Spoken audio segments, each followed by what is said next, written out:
కోసము.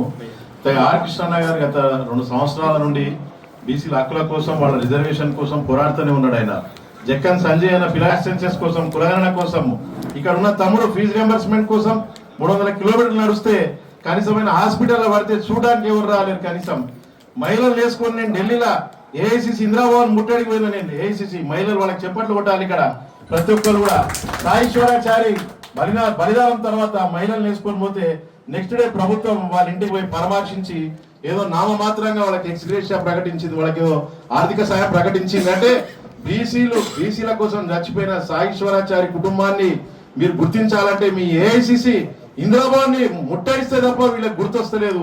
అక్కడ వాళ్ళు చివాట్లు పెడితే తప్ప ఈ ప్రభుత్వానికి గుర్తొస్తలేదు. మీరు అమలు చేసిన కామారెడ్డి డిక్లరేషన్ గుర్తు చేసుకోవాలి కాంగ్రెస్ ప్రభుత్వాన్ని. నేను చెప్తున్నాను, ఆనాడు గత ముఖ్యమంత్రి మీరు తిట్టిరు, దళిత ముఖ్యమంత్రి అని మోసం చేసిరని రోడ్ల మీద పడి ఇదే ముఖ్యమంత్రి మొత్తం రాష్ట్రం అంతా బదనాం చేసిండు. మీరేం చేసిరు? మీరు బీసీ వాదం ఎత్తుకురు, కామారెడ్డి డిక్లరేషన్ అని. ఒక బీసీ ముఖ్యమంత్రి, మచ్చలేని బీసీ ముఖ్యమంత్రి సిద్ధరామయ్యను బలి చేసిరు మీరు. ఆయనతోటి కామారెడ్డి డిక్లరేషన్ పిలిపించి అనౌన్స్ చేసిరు. మీరు ఎందుకు అట్లాంటి అంత పెద్ద గొప్ప మనిషిని పిలిపించి ఆయన పేరు ఎందుకు బదనాం చేస్తారు? సిద్ధరామయ్య పేరు అంతేందుకు. మొన్న పంచాయతీ ఎన్నికలు దాని తర్వాత ప్రభుత్వం ఏం చేసింది? కులగణన కోసం కేసులు వేయాల్సి వచ్చింది. కృష్ణాలో అనేక సంఘాలు కేసులు వేసినాయి. కులగణన 6 నెలల కులగణన చేస్తా అని రాష్ట్ర ప్రభుత్వం అంశాన్ని పక్కన పెట్టేసింది. కోర్టు తీర్పు డైరెక్షన్ మేరకు కులగణన చేసింది. కులగణన బలవంతంగా చేసిన తర్వాత ఆర్ కృష్ణన్న కోర్టుకు పోయి డెడికేటెడ్ బీసీ కమిషన్ ద్వారా రిజర్వేషన్ ని మీరు అమలు చేయాలని ఆర్ కృష్ణన్న పోతే హైకోర్టు ఒప్పుకొని హైకోర్టు ప్రభుత్వానికి డైరెక్షన్ చేస్తే ప్రభుత్వం ఒక డమ్మీ కమిషన్ వేసి, ఒక చెత్త కమిషన్, సింగిల్ మెంబర్ కమిషన్, కుక్కలకి నక్కలకి సింహాలకు కూడా 2-3 మనుషులు ఉన్న కమిషన్ ఏనుగులకు కూడా ఇస్తారు. కానీ బీసీలకి 1 మ్యాన్ కమిషన్ వేసి బీసీని అవమానించిన ప్రభుత్వం ఈ కాంగ్రెస్ ప్రభుత్వం. మేము ఎప్పటికీ మర్చిపోం. బీసీలు ఏం చేశారు? మీరు 17% ఇస్తే బీసీలు జనరల్ స్థానాల్లో 52% గ్రామ పంచాయతీలు ఎన్నికలేరు. మొన్న 5,123 సర్పంచ్లు తిరుగుబాటు ఎగిరేసి అక్కడెక్కడ వనపర్తిలా చిన్న ఎంబీసీ కులాలు 27-28 సర్పంచ్లు అయిపోయారు. వాళ్ళు ఒక్కొక్క కులం ఎంబీసీ కులాల చిన్న కులం వాళ్ళు కూడా అయ్యారు. ప్రతి కులం వాళ్ళు అడుగు పెట్టిరు వనపర్తి జిల్లా. అట్లా ప్రతి జిల్లాలో కూడా మొత్తం 50-60 కులాల వాళ్ళు సర్పంచ్లు అయ్యారు. ప్రభుత్వం ఈ రోజైనా కళ్ళు తెరవాలని మేము అనుకుంటున్నాం. మీరు జియో నంబర్ 46 ఎట్లా తీసుకొచ్చారు మాకు తెలియదా? రాత్రికి రాత్రి ఇట్లాంటి కేసులు మీరు కోర్టు కేసు ఏదో కోర్టు టెంపరీగా స్టే విధించింది అదివించింది అని చెప్పి ఎన్నికలకు పోతారా? మీరు మొన్న 3,000 కోట్లు ఆగిపోతాయని చెప్పింది ప్రభుత్వం. అందుకు ఎమర్జెన్సీగా మేము వెళ్ళిపోతున్నాము. సెంటర్ ఇచ్చిన ఈ ఫండింగ్ ఆగిపోతుంది పోయిర్రు. ఇప్పుడు ఏ ఫండింగ్ ఆగట్లేదు. మీకు తొందర ఏమొచ్చింది? ఎన్నో కేసులు నడుస్తున్నాయి. రోహింగ్యాల కేసు వేసి కూర్చున్నారు అక్కడ. ఈ దేశంలో కాదు, మయన్మార్ నుండి వచ్చిన వాళ్ళు 7 ఏళ్ల నుండి ఫైట్ చేస్తున్నారు. మీరు బీసీల కోసం ఒక 5-6 ఏళ్ళు ఆగలేరా అని చెప్తున్నాం మేము కాంగ్రెస్ ప్రభుత్వానికి. విదేశాల నుండి వచ్చిన వాళ్ళు ఏవో కొన్ని అంతర్జాతీయ చట్టాలు, భారతదేశ చట్టం కూడా కాదు, నాన్ రిఫౌలబుల్ యాక్ట్ అని ఒక అంతర్జాతీయ చట్టం చూసి కోర్టు కేసులో వాళ్ళు ఫైట్ చేస్తుంటే వాళ్ళు ఆధార్ కార్డు వాడుతున్నారు, ఎలక్ట్రిసిటీ కార్డు వాడుతున్నారు. మేము జిఎస్టీ కడితే తిండికి అప్పుల పాలైన బీసీ ఎస్సీ ఎస్టీలు జిఎస్టీలు పన్నులు కడితే వాళ్ళు అన్ని తింటారు. ఇంత వెసులుబాటు వాళ్ళకి ఇచ్చిర్రు. మీరు బీసీలకు మాత్రం ఎందుకు వెసులుబాటు ఇస్తలేదు రాష్ట్ర ప్రభుత్వాన్ని మేము అడుగుతున్నాం. మీరే రోహింగ్యాలు వస్తే పెద్ద మంది చేసుకుని ఈ దేశానికి రానిచ్చారు. బీసీల పట్ల ప్రేమ పెంచుకోండి అని చెప్తున్నాం ఈ రాష్ట్ర ప్రభుత్వం. మేము హెచ్చరిస్తున్నాము. మీరు చూసిరు జనరల్ స్థానాల 52% కృష్ణన్న నాయకత్వంలో ఒక తిరుగుబాటు వచ్చింది. ఆయన 71 వయసులో ఆయన ఎన్నో దీక్షలు, సత్యాగ్రహ దీక్షను పెట్టిండు. ఆయన తర్వాత న్యాయ దీక్షను పెట్టిండు, రోజు ర్యాలీలు తీసిండు, బంద్ ఇచ్చిండు. అది 6వ బంద్. ఆయన సర్పంచ్ రిజర్వేషన్ నుండి మండల ఉద్యమం వరకు ఆయన 5 బండ్లు ఇస్తే మొన్న 6వ బంద్ అత్యంత అద్భుతంగా నడిచిన బంద్. అయినా కూడా ప్రభుత్వం దీన్ని ఎట్లా నీరు గార్చాలి? ముఖ్యమంత్రి బీసీని చురుకం చేయడానికి ఇంగ్లీష్ మీడియం ఎందుకు అంటారు ముఖ్యమంత్రి గారు? ముఖ్యమంత్రిని చెప్తున్నాను నేను. ఆధ్యాత్మిక పుస్తకాలు కూడా ఇంగ్లీష్ లోనే ఉంటాయి, గుర్తుపెట్టుకోవాలి. ముఖ్యమంత్రి ఇంగ్లీష్ మీడియం ఎప్పుడో బ్రిటిష్ వారు తీసుకొచ్చిండు. ఇంగ్లీష్ మీడియం భారతదేశం అభివృద్ధి కోసం వానుకున్న పరిజ్ఞానం ఈ రాష్ట్ర ముఖ్యమంత్రికి లేకుంటే, అంటే ఈ కులాలు చదువుకోవద్దు, ఈ కులాలకి బర్రెలు గొర్రెలు చేపలు ఇట్లాంటి పథకాలు పెట్టాలి తప్ప ఇంగ్లీష్ లో మాట్లాడద్దు. ఇట్లాంటి సంకుచిత స్వభావం ముఖ్యమంత్రి మానుకోవాలి. ఎవరితో అనిపిస్తారు? హాస్టల్ వీకేసేయాలి, బీసీ ఎస్సీ ఎస్టీ హాస్టల్. మీరు బీసీఎం ఎందుకు బయట చేస్తారు నేను అడుగుతున్నాను.